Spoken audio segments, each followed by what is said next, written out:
I was fired for being too nice to a homeless man. Now we're business partners. I never thought a $7 sandwich would cost me my job and change my life forever. 3 years ago, I was working as a shift manager at a busy coffee shop in downtown Seattle. It was a rainy November morning, the kind of bone-chilling wet that Seattle specializes in, when I noticed him huddled in our doorway. James wasn't your stereotypical homeless person. He wore a clean but worn button-up shirt and carried a backpack stuffed with notebooks. His eyes were clear, alert, and deeply embarrassed as he asked if he could sit inside for a few minutes to warm up. I don't have money to buy anything, he admitted upfront, but it's freezing out there. Our store policy was clear. No purchase, no loitering. But it was 38 degrees and pouring. I told him he could stay and offered him a cup of hot water technically free. When my lunch break came, I bought an extra sandwich. I didn't make a show of it, just placed it on his table with a napkin and walked away. He nodded his thanks, the kind of dignified acknowledgement between equals. This became our routine twice a week when he'd stop by. I never asked questions. He never offered explanations.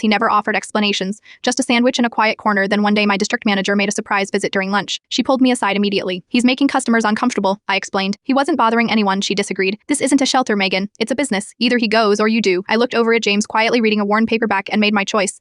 I was fired on the spot. As I packed my things, James approached me, having overheard everything. You shouldn't have done that, he said quietly. I shrugged. There are other coffee shops. Why would you risk your job for a stranger because you are not just a homeless man? You are a person having a rough time, he hesitated, then handed me one of his notebooks. I think you should read this. That night I discovered James wasn't just any homeless person. He was a former software engineer who'd lost everything after a mental health crisis and medical bankruptcy. His notebooks were filled with brilliant app designs and business models. One concept particularly stood out: a platform connecting restaurants with excess food to homeless shelters and food banks in real time. I called him the next day at the number he'd written inside the notebook. This idea could work. Actually work. 6 months later, we launched Leftover Love with my savings and a small business loan. James handled the programming. I managed operations. Our first client was the very coffee shop chain that fired me. Today, our app serves 28 cities and has redirected over 200,000 meals from landfills to people in need. James has an apartment, health insurance, and a 45% stake in our company. Yesterday, we were featured in Forbes 30 Under 30 for social entrepreneurship. The journalist asked what inspired our partnership. James smiled at me before answering. A $7 sandwich and someone who saw me as a human being first. Sometimes being too nice isn't a liability. Sometimes it's your greatest business asset.